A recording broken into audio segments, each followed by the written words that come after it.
Hey guys, welcome back. Today I have another cooking with Gina video for you all, and today we are tackling on Doobie-Doo Bob's chicken dumpling recipe. She is this amazing content creator by the name of Tina, but she goes by Doobie-Doo Bob. Anyways, she is amazing. I love her recipes. I have been binge watching her on TikTok and Instagram, and once I saw this recipe, I knew that was the first one I wanted to tackle on from her. So with that being said, I will leave her socials down below along with mine so you can both give us a follow. And if you haven't subscribed already, please subscribe. And if you find any benefit from this video, give me a thumbs up. A me gusta, please. That'd be so much appreciated. But now that you're still here, still listening, let's get into cooking. Little Jimmy woke up from a nap. Yeah. So before we get too into the video, I just want to mention that the full recipe will be linked down below. But here I am slicing half of an apple cabbage, and then I transferred it into a bowl, and here I am adding a tablespoon of salt. The salt will help take out the moisture that the cabbage is holding. So we're going to massage the salt into the cabbage and let it rest for 10 minutes.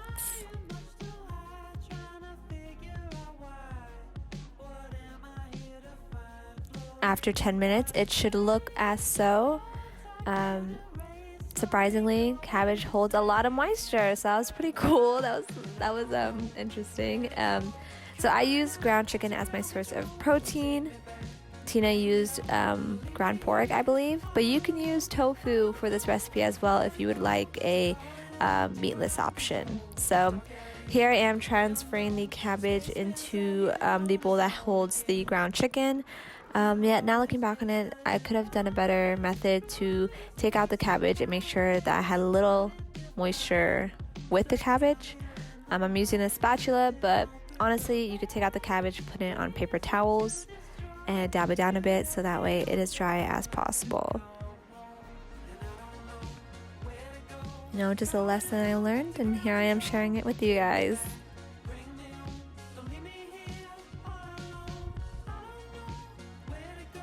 After that, we're going to add our teaspoon of ginger, and then we are going to add our tablespoon of garlic. Both the garlic and the black pepper I eyeballed because personally I can never get enough of the two. Yet if you want to be precise, I believe the recipe says a tablespoon of garlic and a teaspoon of black pepper.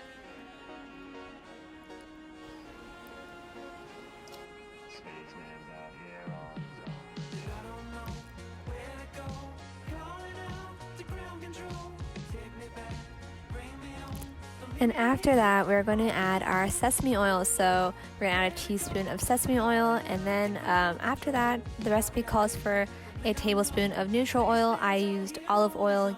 I believe that is a neutral oil. It didn't mess up the recipe at all, so I think my winging it was a success. Yet if you would like to Google that, go ahead. You know what?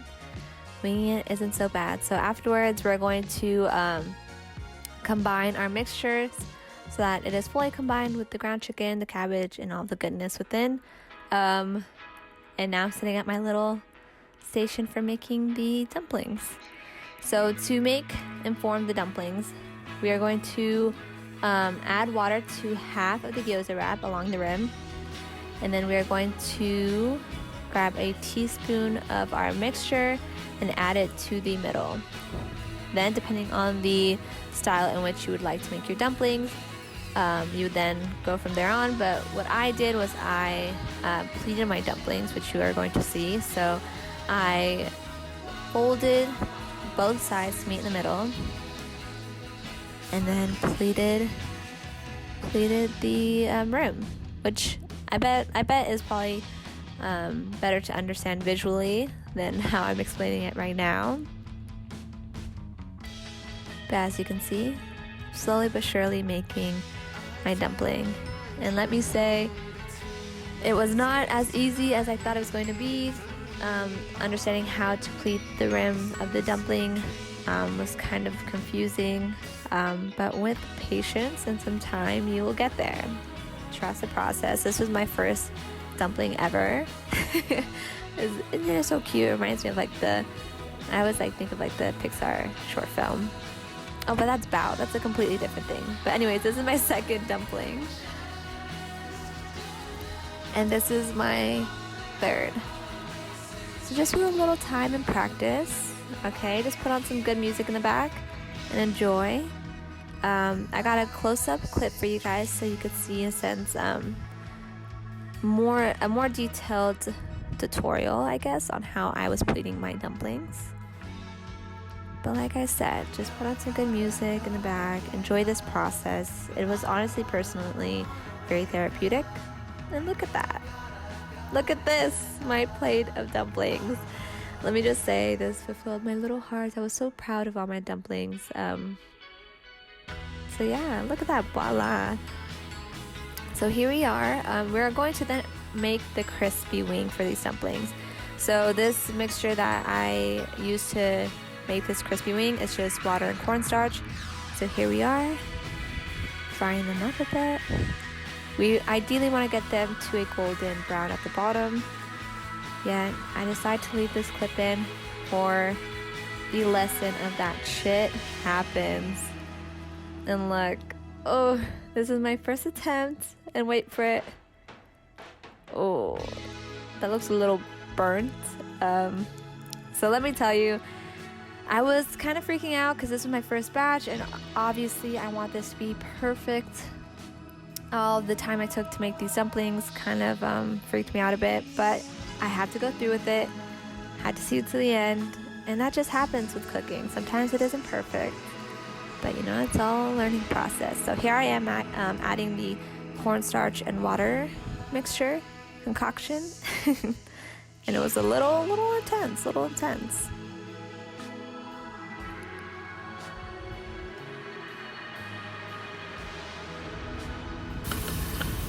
That was intense. Alright, so here we are transferring that into the plate. I had my mom help me because I was not trying to break her plate. And let me just say, it's all a learning process, guys. And voila. Oh no. Alright, so as you can see, in a perfect world, we would have had this batch that I'm making right now, but we got what we learned from the first batch and applied it to the second. So here I am trying again, and what I did to help make these dumplings as best as I could was I adjusted the heat, and if anything, I cooked a more medium heat instead of a medium high, which she states in the recipe. And look at that. It came out pretty nice. Look at them shining. Those shiny dumplings.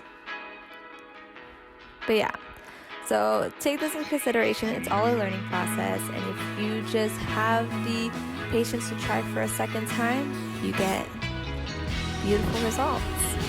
So don't stop trying. Look at that. Look at that crispy wing. You know you want one. You know you do. Listen.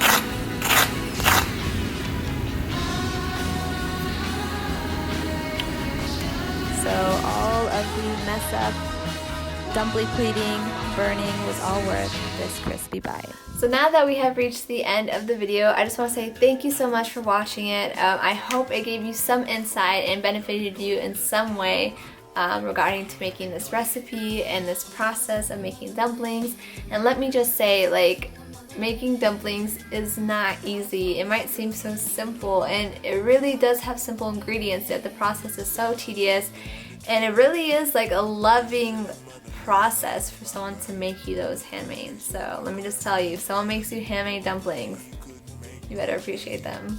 But with that being said, I hope you enjoyed the video. I want to make this series a more consistent thing weekly, so keep your eye out for them if you haven't, and if you'd like, turn on the post notifications so that way when a new Cooking with Gina's video is out, you will be notified. But with that being said, I hope all is well. Thank you for watching my video. Subscribe if you haven't, and I'll see you in the next one.